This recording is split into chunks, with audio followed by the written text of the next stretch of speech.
Les agradezco su participación y que me hagan el favor de avisarme los contratiempos que tenemos. Espero que ahora sí ya se escuche. Espero que ahora sí tengamos audio. Si alguno de los que está en la red me puede indicar que ya tenemos audio, por favor, se los agradezco. A ver, vamos de vuelta. Ya tenemos audio. Ya tenemos audio. 1, 2. Probando. 1, 2. Tenemos audio ya. 1, 2. Disculpen un momento, por favor.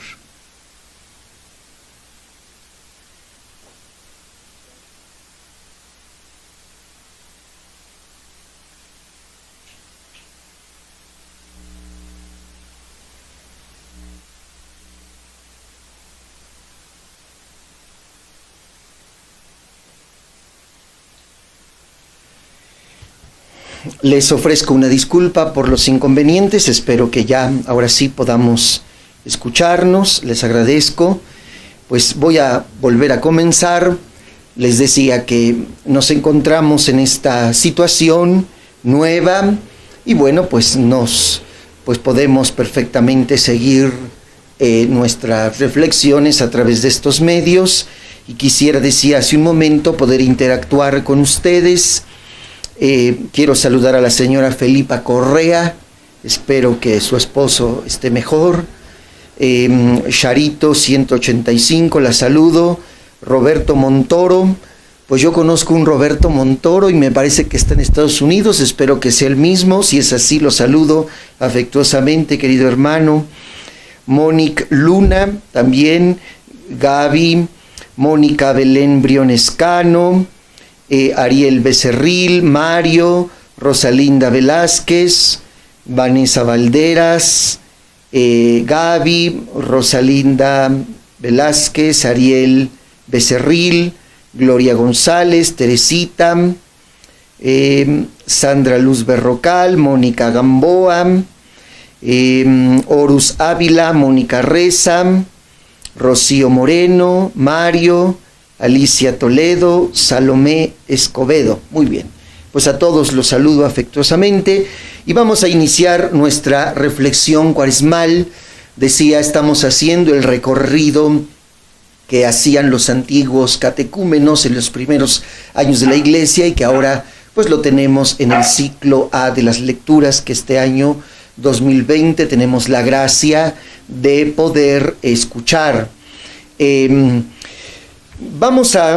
De todos modos, vamos a retomar el texto. Ustedes recuerdan, es el texto del ciego de nacimiento, un texto bastante profundo, bastante simbólico en todas sus expresiones, en toda la narrativa, en los diálogos. Y ustedes recuerdan que, un poquito para hacer recapitulación, hemos hecho este recorrido primero. El Evangelio de las tentaciones de Jesús, según San Mateo. Recuerdan que el interés de este evangelista es presentarnos a un Jesús oyente de la palabra de Dios, que conoce a Dios por su palabra, el Antiguo Testamento, y con esa palabra Jesús es capaz de descubrir las mentiras de Satanás y de aplicar correctamente la palabra de Dios ante la manipulación que Satanás hacía de la palabra de Dios. Y Jesús se ubica como cumplidor de esa palabra.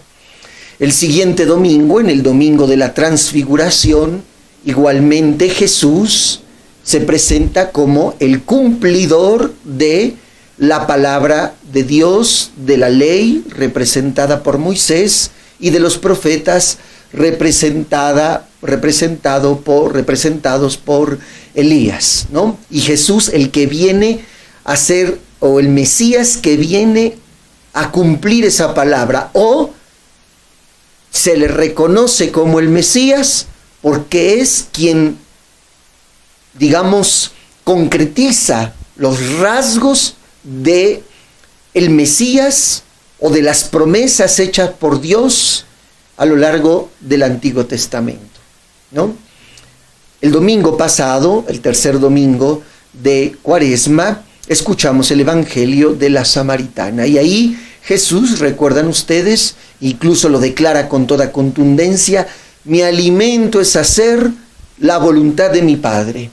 Y habíamos dicho que todo este diálogo de la Samaritana bien podríamos entenderlo como el pueblo que había perdido el sentido de la palabra de Dios, tanto el pueblo samaritano, que de plano se fue al extremo de la perdición, y el pueblo judío, que por otra parte podría ser el que más conocía la palabra de Dios y sin embargo no fue capaz de entender el cumplimiento de esta palabra en la misión de Jesús.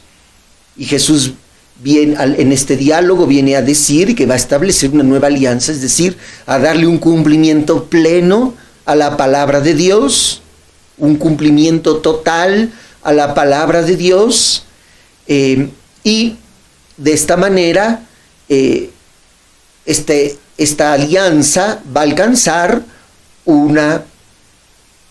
va a tener un alcance inimaginable. Es una alianza nueva y eterna, ¿no?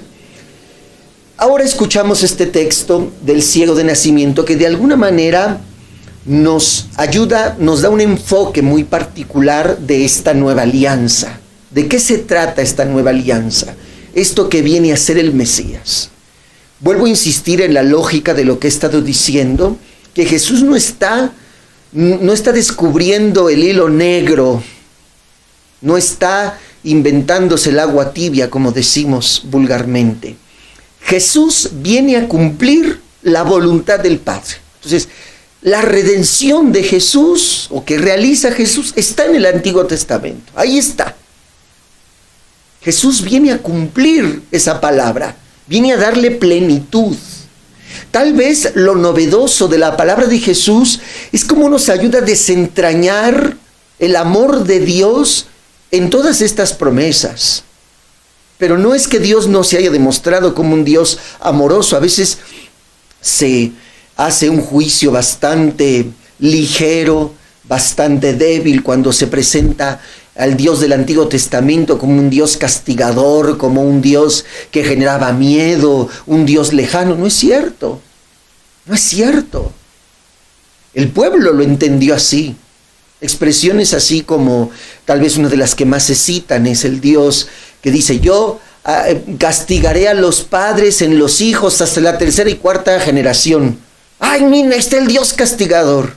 Pero luego dice: y al que se arrepienta, lo perdonaré hasta la 1000ª generación. Es una forma de hablar. O sea, Dios, para castigar, entre comillas, castiga hasta la tercera y cuarta generación. Pero para perdonar hasta la 1000ª. O sea, es una figura para entender que Dios prefiere 1000 veces dar perdón y amar que castigar. Y que sus castigos, por muy grandes que nos parezcan, son castigos chiquitos, que no es lo que quiere decir, pero es una manera como de comparar hasta dónde es su amor y hasta dónde es su enojo. Y nos invita más bien a coger el perdón, el amor.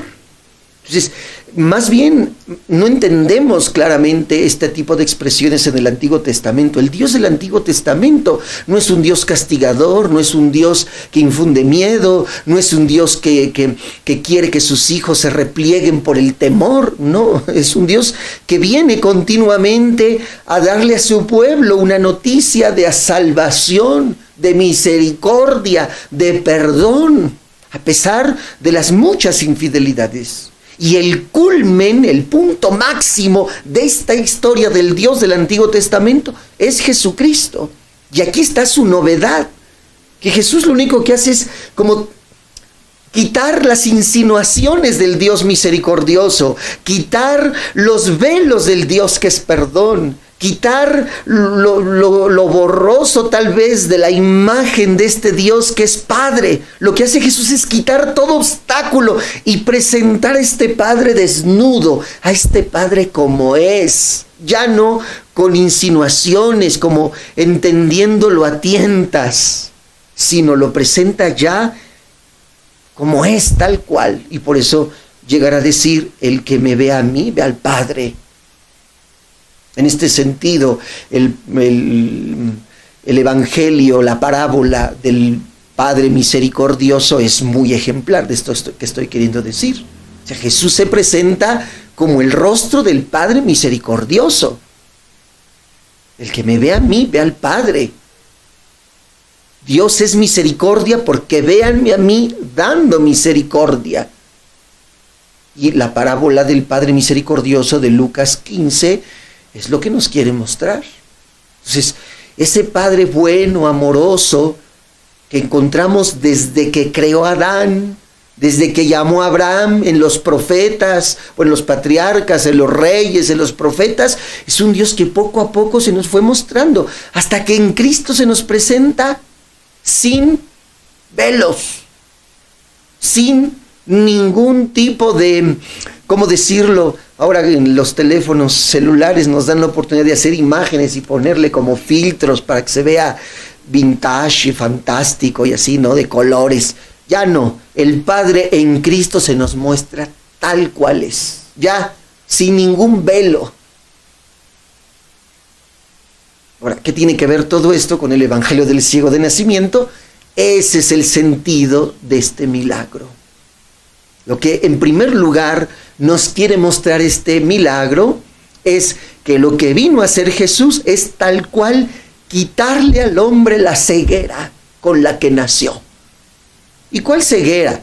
En principio hay que decirla, no es un defecto de fábrica, sino esta ceguera quiere decir que el hombre, en primer lugar, es incapaz de conocer a Dios por sí mismo. Acuérdense que la gran diferencia de nuestra religión con respecto a todas las demás religiones es que nuestra religión es revelada.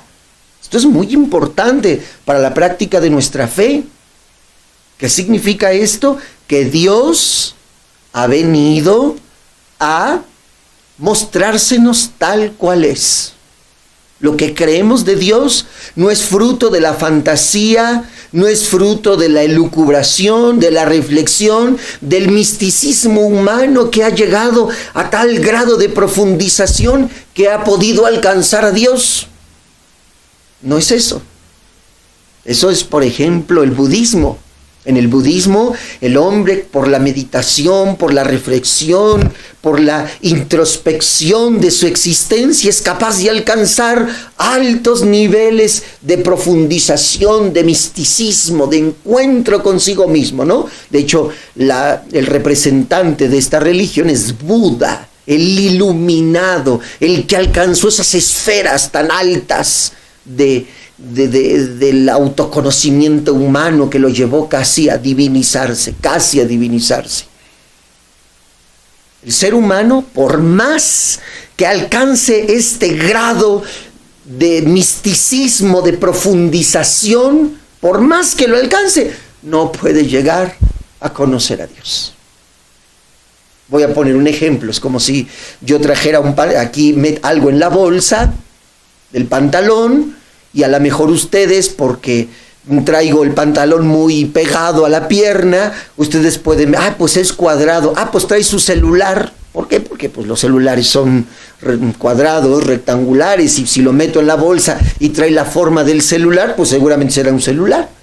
Pero a lo mejor y cuando yo saco eso que parece por fuera un celular, más bien es una caja de pastillas, por ejemplo, ¿no?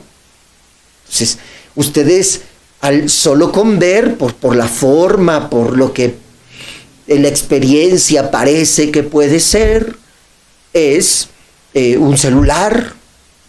Pero pues todo serán elucubraciones, hasta que yo les diga lo que traiga. Y no solamente se los diga, esto que traigo aquí no es un celular, es una caja de pastillas de metal, por ejemplo, ¿no? Yo que sé lo que traigo, se los digo. Ahora, no solamente eso. Lo saco y se los muestro. ¡Ay, sí, cierto! Parecía un celular. Y no fue. Algo sí pasa con nuestra religión. Todas las religiones, el ejemplo que puse del budismo, pues sí, el hombre es capaz, claro, de meditar, de reflexionar y de alcanzar altas cumbres de reflexión y de misticismo humano, pero llega a un tope. Los cristianos no tenemos que desgastarnos en esto, porque Dios ha sido el que ha bajado a decirnos quién es Él. Dios es el que ha venido, hecho hombre, a decirnos quién es Él. ¿Y esto qué significa? Esto que estoy diciendo, no solamente nos dice qué traigo no solamente te dice qué trae en la bolsa, sino te saca lo que trae en la bolsa para decirte, lo que traigo es esto, y lo saca y te lo muestra. Jesús es Dios encarnado que nos habla sobre quién es Dios, pero al final nos lo muestra. ¿En qué? ¿En sus milagros? ¿En sus prodigios? No, en la cruz. Ahí contemplamos la grandeza del amor de Dios. Entonces, esta parábola del ciego de nacimiento, lo primero que nos viene a enseñar es esto. El hombre nace con este defecto de fábrica. Además, en este sentido es importante el simbolismo del ciego de nacimiento. Hoy sabemos que un ciego de nacimiento no está propiamente enfermo. Un ciego de nacimiento no es una enfermedad. Trae un órgano que no se le desarrolló, que no tiene ahí una cuestión natural, que no funciona y que no le permite ver. Ahora sí, si me permiten la expresión, es un defecto de fábrica. Entonces es imposible que un ciego de nacimiento vuelva a ver, porque su problema no es una enfermedad. El problema de un ciego, una persona que nace ciega, pues es que tiene una malformación, como alguien que nace con algún problema en una mano, en un brazo, en una pierna, no sé, ¿no? Sabemos de mucha gente que nace con este tipo de situaciones, digamos, entre comillas, anormales. ¿En qué sentido? Con respecto a una persona que está plena, no son anormales. Quiero decir que le falta, que no se le desarrolló un órgano, una extremidad del cuerpo, etcétera, ¿no? Con respecto a la mayoría que está, digamos, completo. Eso es a lo que me refiero, ¿no? Entonces, por ejemplo, si una persona nace con medio brazo, que a veces pasa, ¿no? Que no se le alcanza a formar un brazo o la mano, pues no hay remedio. Otra cosa es que naciera con el brazo completo y lo tuviera enfermo, tullido, no sé. En este caso, una persona que nació ya con una malformación, pues digamos no tiene remedio, a no ser que ya la ciencia avance con todo lo que está avanzando ahora y le hagan un trasplante de brazo, que ahora sabemos que este tipo de experimentos ya están medio empezando a funcionar, pero son rarísimos. A lo mejor algún día llegarán a ser normales, pero tendrá que ser el brazo, si es un brazo de carne, de un cadáver, no sé, ¿no? O si es biónico, pero no es carne, es otra cosa.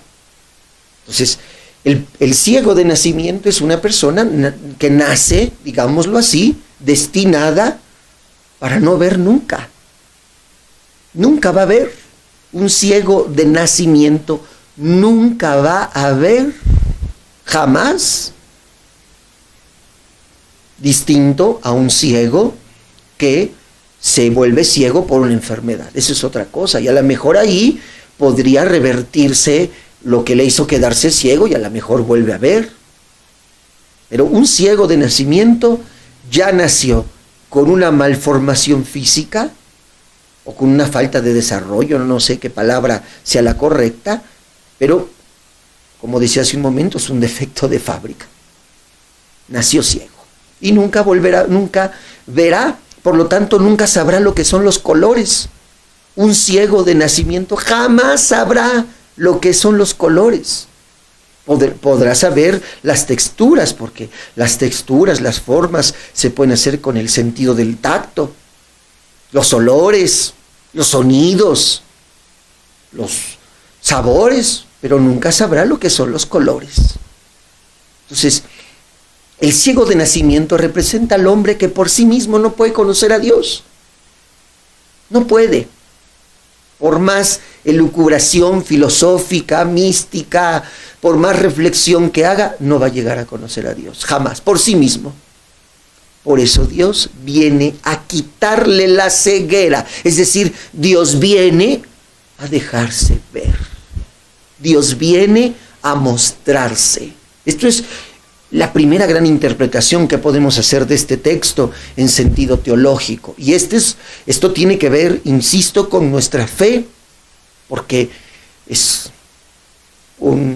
el sonsonete de una canción, diría mi abuelita, cuando muchas personas que se dicen cristianas se aferran a la idea de que pueden vivir de la fe de acuerdo a lo que sienten.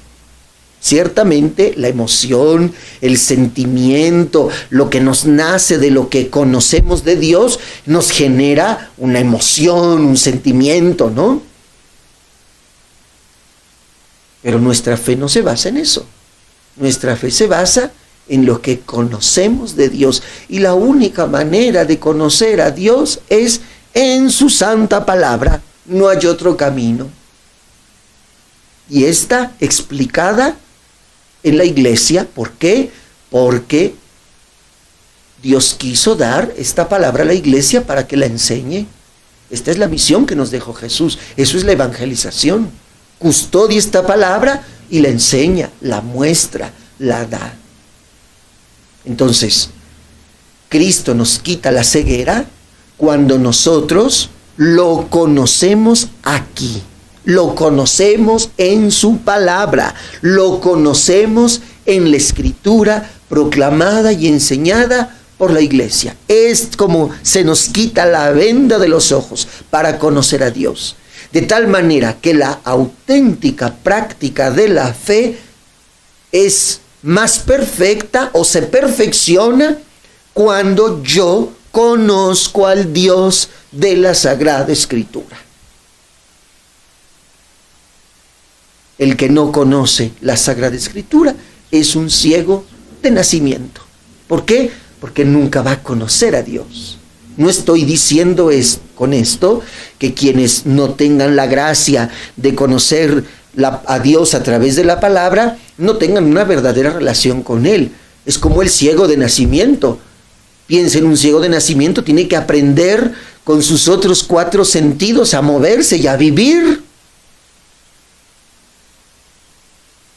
La gente que no tiene la gracia de conocer a Dios a través de su palabra, pues lo conoce como puede, con los medios que tiene. Y por eso se dice que un musulmán o un budista o incluso una persona que no tenga religión, mientras siga los preceptos morales de la religión o los preceptos morales humanos que vive, se dice la ley natural, pues Dios tiene sus medios para acercarlos a Él. Dios no los abandona. Pero los que tenemos la gracia de conocerlo por la Escritura, hemos sido liberados de esta ceguera natural y vemos a Dios, con lo que implica este ejemplo, este significado. Entonces, esto es lo primero. Ahora, ¿cuál es el segundo? Ya en relación ahora sí con el bautismo. El bautismo es precisamente la gracia que Dios nos ha dado de liberarnos, es decir, de quitarnos la ceguera, de curarnos de la ceguera natural. Tú puedes decir, como este ciego de nacimiento, que naciste así, con la limitación de conocer a Dios, con las solas capacidades humanas que son pobres.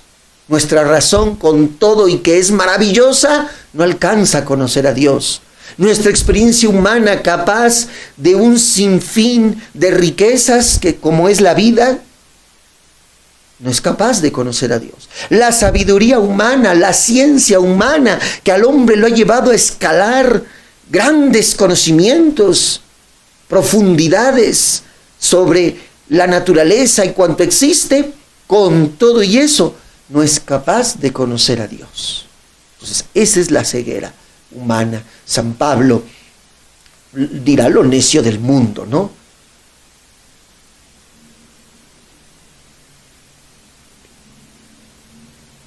El día de tu bautismo fue el día en que Cristo te dijo,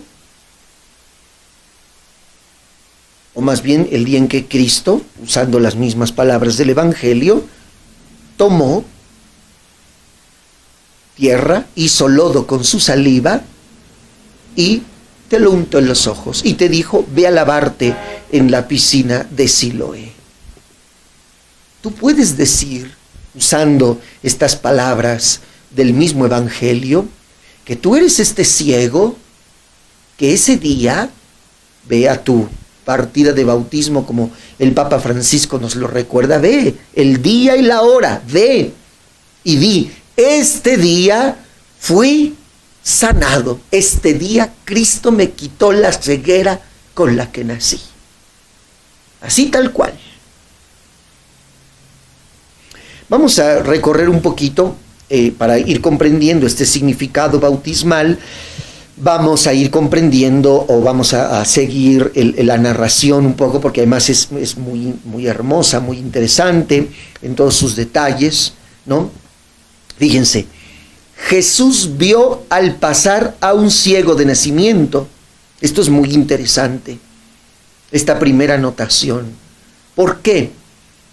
Porque la iniciativa de quitarnos esta ceguera viene de Dios. Es la historia de la salvación, la podemos entender, y tu propia historia de salvación bien la puedes entender como este Dios que te vio, que vio al hombre ciego de nacimiento y lo curó. Esta ceguera de nacimiento bien podría ser el pecado original, es esta tendencia que tenemos al mal, a hacer el mal, apartarnos del bien, del amor. Esta ceguera de nacimiento bien puede ser nuestro egoísmo, porque ciertamente tenemos un egoísmo, digamos, natural, amoral, es decir, ni bueno ni malo, que forma parte de la experiencia humana. Esta notación es muy importante porque también no dramaticemos.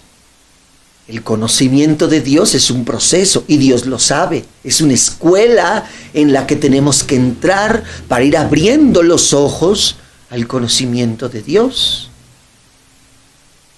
De hecho, es interesante incluso, como vamos a escuchar en la narración, cómo el ciego de nacimiento va, se lava, ¿no? O más bien va, se lava y vuelve con vista, pues el milagro es como contundente, pero el ciego pues se va incorporando poco a poco a lo que no conocía. Nosotros, esa es nuestra vida. La experiencia del egoísmo es una experiencia natural. Desde que estábamos en el vientre de nuestra madre, pues éramos el centro de la vida de nuestra madre.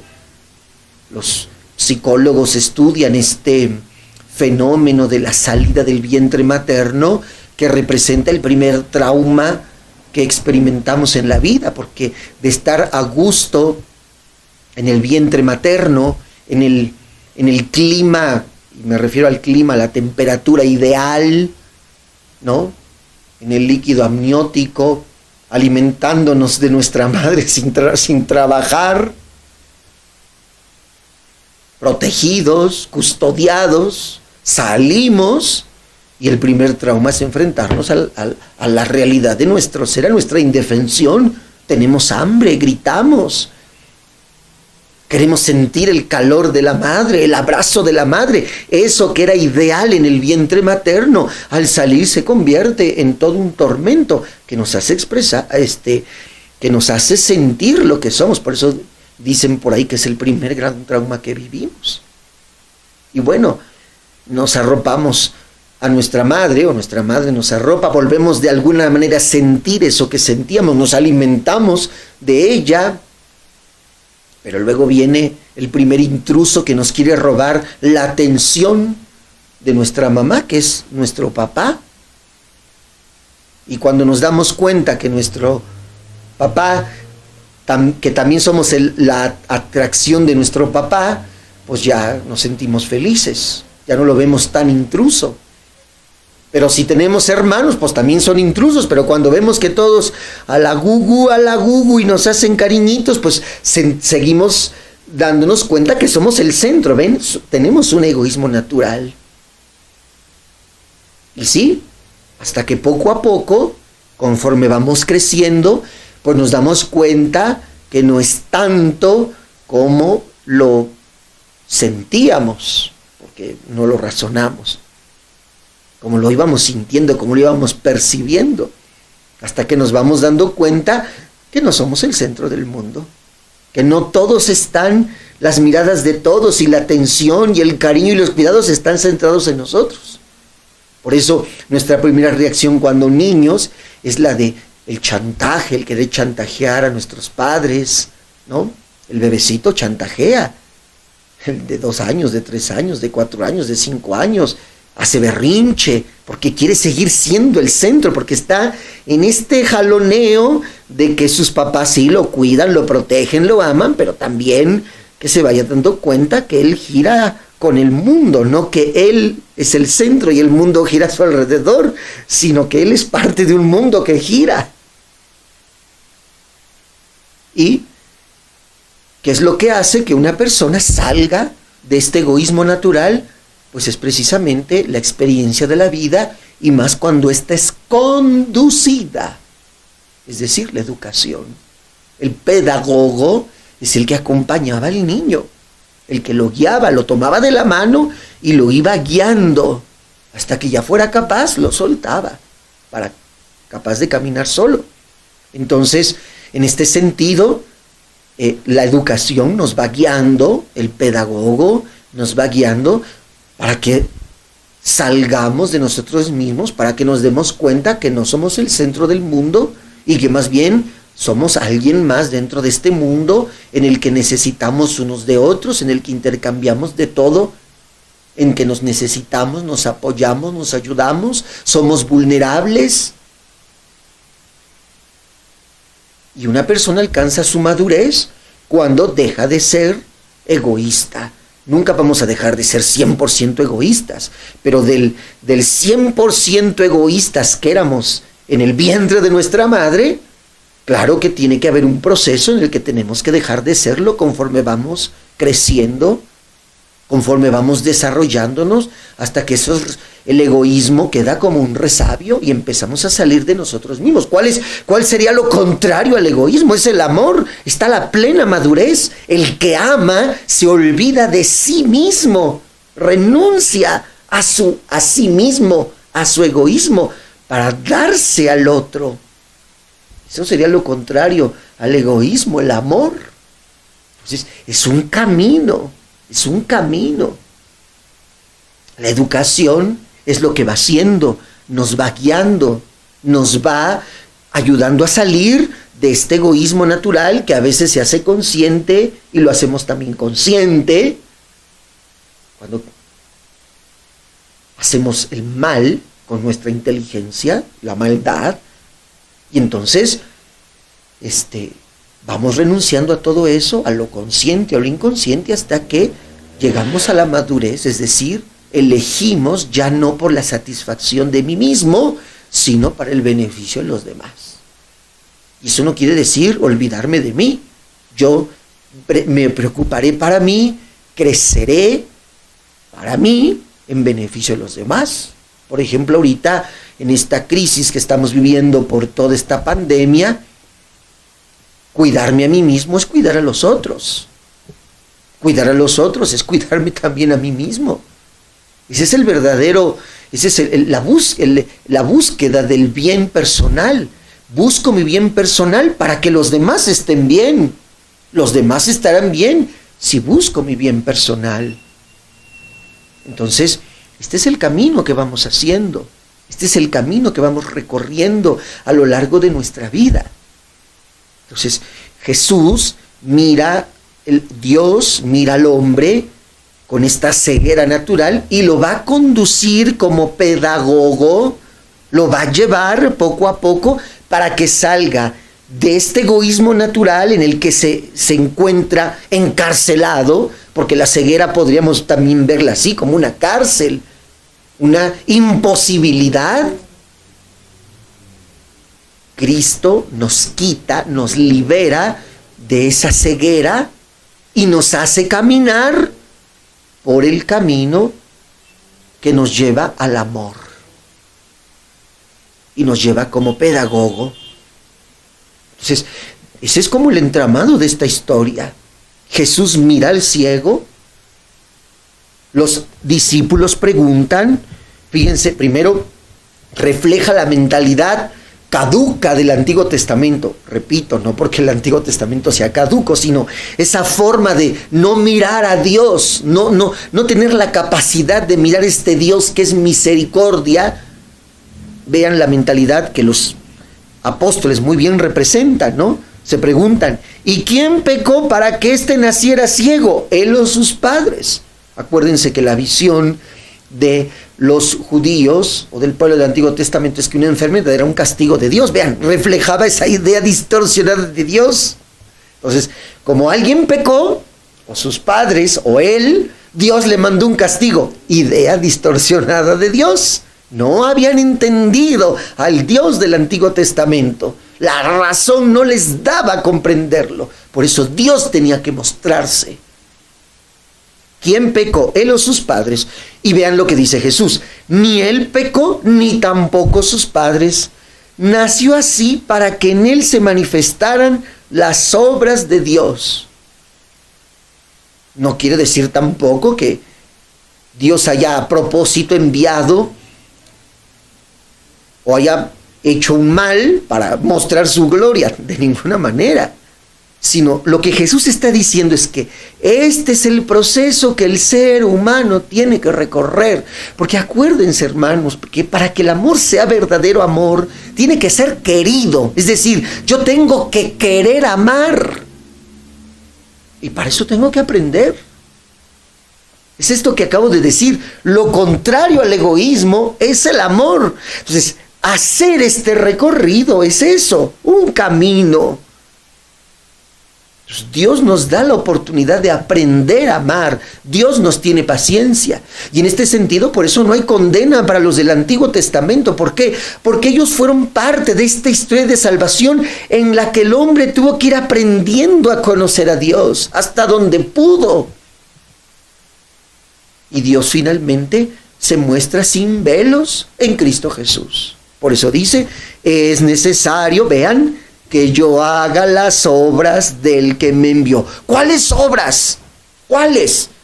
¿Jesús trae aquí algo escondido bajo el brazo? ¿Cuáles obras? Lo que Dios prometió en la ley y en los profetas.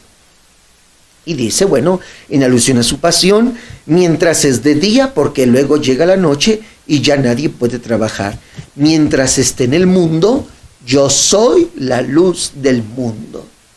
Y en este sentido bien podemos entender que Jesús nos está hablando, naturalmente, de que mientras resplandezca en el mundo el Evangelio, podremos guiar los caminos de la humanidad.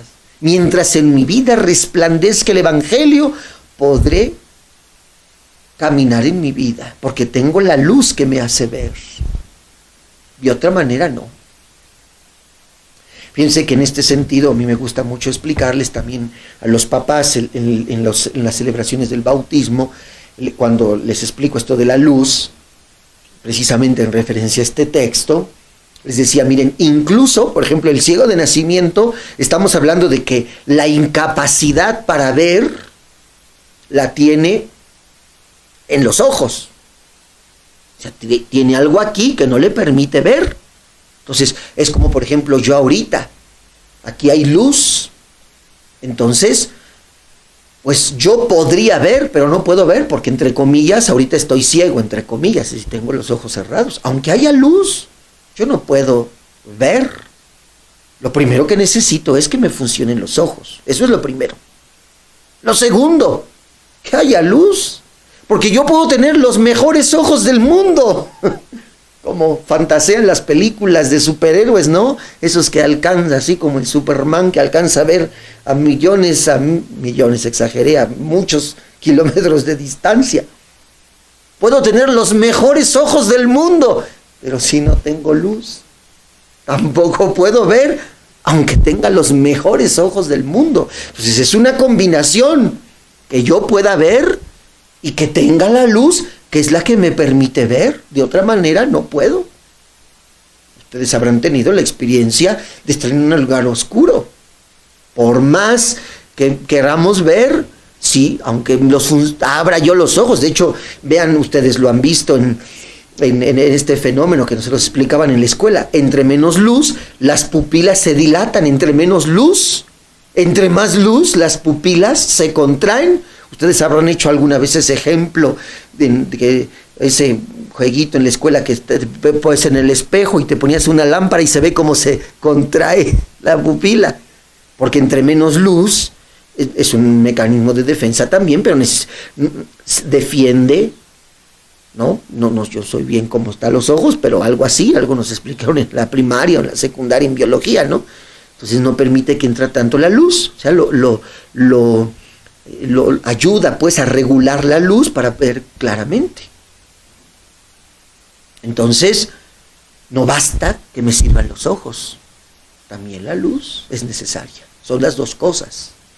Entonces, Cristo viene a curarnos la ceguera, lo que al hombre le impide ver. Ahora ya ve, pero no basta con que el hombre tenga la capacidad de ver, necesita la luz para ver. Ese es Cristo. Ese es Cristo. ¿Qué es lo que nos pasa?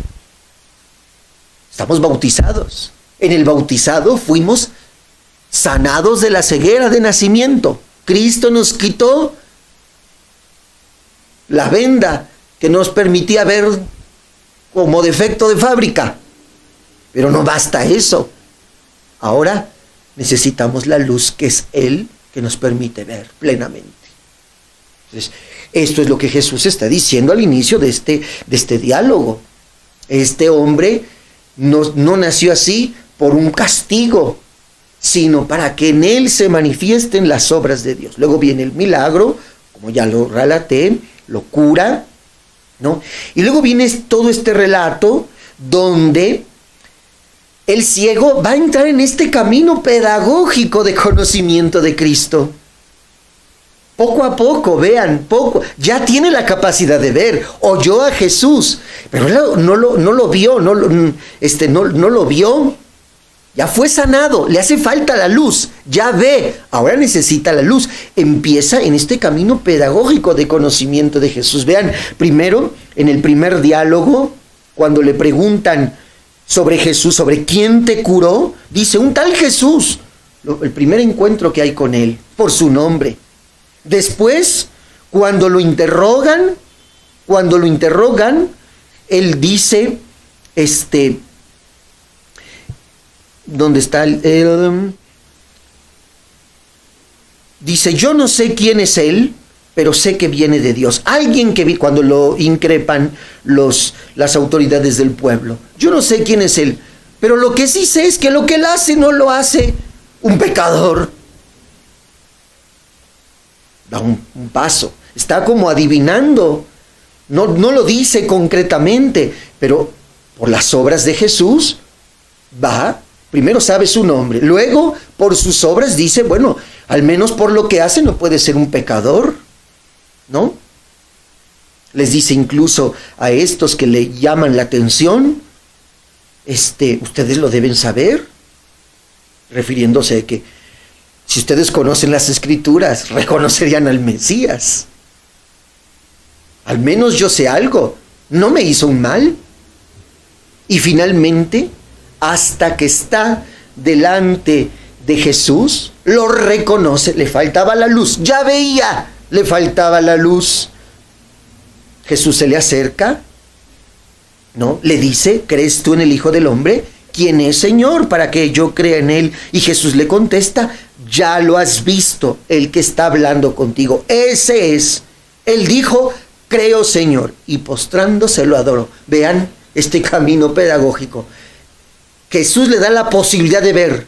Una vez que ve, el ciego entra en este camino en el que pedagógicamente va descubriendo quién es Cristo, aunque no puede saber quién es, hasta que viene Cristo, porque no lo veía, hasta que se le presenta a Cristo y le dice, soy yo, y lo reconoce y lo adora.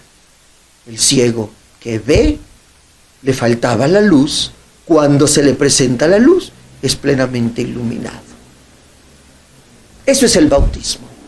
Esa es la gracia que recibimos ese día. Y esa es toda nuestra vida de bautizados. Cristo, el día de nuestro bautismo, nos quitó la ceguera natural, nos dio las gracias, los dones dados por su amor. ¿Para qué? Para entrar en este camino educativo, pedagógico, de encontrarnos con Él. Y Él viene a nuestro encuentro porque nos vio, por eso importante esta primera frase. Él al pasar vio al ciego y sin que el ciego se lo pidiera lo curó. Él viene a... De alguna manera el ciego de nacimiento ya estaba acostumbrado a vivir con los otros 4 sentidos, menos con la vista. En este sentido, la gente que llega a tener un tipo de limitación física, sí, nos sorprende porque a veces si le hace falta un sentido o tiene una parte de su cuerpo atrofiada, desarrolla otras capacidades, ¿no? Por ejemplo, los ciegos desarrollan el oído y se guían por el oído. El ciego de nacimiento había pensado que esa era la vida. Se habituó a vivir así. Hasta que Cristo lo cura de la ceguera y le hace ver otra vida distinta. Y luego viene y lo ilumina. Entonces Cristo es al que el hombre, acostumbrado ya a su vida de pecado, porque no es capaz de mirar más allá, Cristo le quita la ceguera y lo ilumina. Y esto es un camino, esto es el ser bautizados, es un camino de toda la vida. Por eso en el Apocalipsis se representa al pueblo que espera la llegada del Señor, se le representa con velas encendidas. Es decir, que representa, por una parte, el que no ve en la oscuridad, necesita de la luz, que sería la palabra de Cristo, que sería la fe, que es Cristo mismo, pero también que le permite usar los ojos para ver. El día de nuestro bautismo se nos entrega la vela y eso es lo que nos dice el sacerdote. Recibe la luz de Cristo. Se te confía esta luz a fin de que camines como hijo de la luz. En el bautismo, Cristo te quita la ceguera, ya te da la posibilidad de ver. En el bautismo recibiste todas las gracias. Ahora tienes que caminar con esa vela encendida que es Cristo, para irlo descubriendo, para irlo conociendo. Esa es la vida del bautizado. Y toda nuestra vida es un continuo camino de conocimiento de Cristo.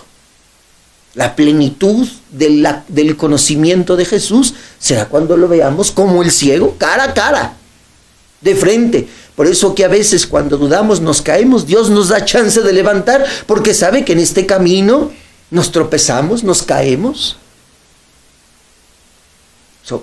Imagínense al ciego que estaba resignado a no ver nunca, empieza a ver, empieza a conocer todo. Esta es nuestra fe. La oportunidad que Dios nos da de mirar la vida, ya no como el mundo que sigue sumergido en las tinieblas, en la oscuridad del egoísmo humano, nos ha hecho creer que es la vida.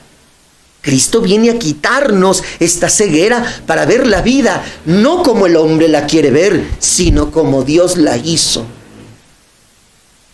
Un ejemplo que me gusta usar es de los celulares, ¿no? A veces ya estamos acostumbrados a que el celular, aquí le apachurras para contestar y mandas 3 mensajitos. Pero ustedes saben que estos aparatos ya no son solo, son todo menos teléfono. Es una computadora de mano prácticamente. Y a veces nos compramos un teléfono caro y ni lo usamos para todo lo que el inventor lo hizo. Nos limitamos a llamar al WhatsApp, algo de internet y ya, ¿no? Hoy te dicen que las cámaras tienen quién sabe cuántos megapíxeles y yo creo que Rarísima es la gente que dice, a ver, voy a usar el teléfono así, con todas sus... No, tú nomás agarras, pones y, ¡pum!, y tomas la foto y ya. Aunque tenga aquí 4 o 5 cámaras y todo lo que te dicen que tiene. No lo usamos. ¿Cómo saber usar este teléfono? Ve al instructivo. Allí el que lo inventó te puso todo para lo que sirve y para lo que lo puedes usar. Pero nosotros nos limitamos a subutilizarlo. Lo mismo nos pasa a nosotros. Cuando vemos nuestra vida, nuestra existencia, el mundo, como el mundo dice que es, pues por eso a veces nos animalizamos, porque nos dejamos llevar solo por nuestras emociones, por nuestras sensaciones, por lo que nos nace. Peor cuando alguien vive la religión con lo que le nace. El ser humano es como un teléfono de última generación, hecho para cosas maravillosas. Cristo vino a quitarnos la ceguera para ver para lo que nos hizo Dios. Y luego nos dio el instructivo para explotar nuestras capacidades de amar, de esperar, de creer, para no vivir en la prisión de la ceguera, sino en la libertad del que ve. Y no solamente porque tiene los ojos que le funcionan, sino porque tiene la luz que le permite ver, que es Cristo Jesús. Eso es lo que significa esta vela. Esto es lo que significa esta luz. Pues bueno, pues vamos a seguir haciendo este camino. Ojalá y lo podamos repensar, reconsiderar estos días, ¿no? Ahora que, pues, digo, muchos tienen trabajo y cosas que hacer, pero yo estoy seguro que ustedes encontrarán formas para que estos días, en los ratitos de ocio que tengan, los ocupen para el conocimiento de Dios. Quisiera solamente pues saludar a los que se me hayan quedado por ahí, que fueron Ana María del Valle, Ana María Ramírez del Valle, Edith Villeda, desde Columba Pozos, la saludamos, Luz María Jarquín, Hilda Rocha, Estefanía Vidal, Irma Soriano, Araceli Contreras, Juanis Hernández, Denise Hernández, Roland Eduardo Díaz Bolaños, desde Costa Rica. Bueno, pues a todos los saludamos y vamos entonces a seguir con la siguiente parte, que ahora por esto que estamos viviendo, pues yo le prometí a los feligreses de las 2 parroquias de Santa Cecilia y del Padre Nuestro, que a las 7 haré la misa. Por eso, a diferencia de lo que hemos hecho los otros jueves, ahorita vamos a tener la misa a las 7, y como prolongación de la misa, la adoración al Santísimo Sacramento, como lo hemos estado haciendo los jueves anteriores, profundizando o haciendo oración, esto que hemos aquí expuesto y que hemos reflexionado. Entonces, para dar esta facilidad, vamos a cortar esta transmisión y en cosa de 5 minutos retomamos una nueva transmisión con la Santa Misa y la adoración al Santísimo Sacramento, haciendo eco de esta cuarta reflexión cuaresmal. Entonces, no se despeguen, hacemos esta pequeña pausa, cortamos y volvemos en unos minutitos.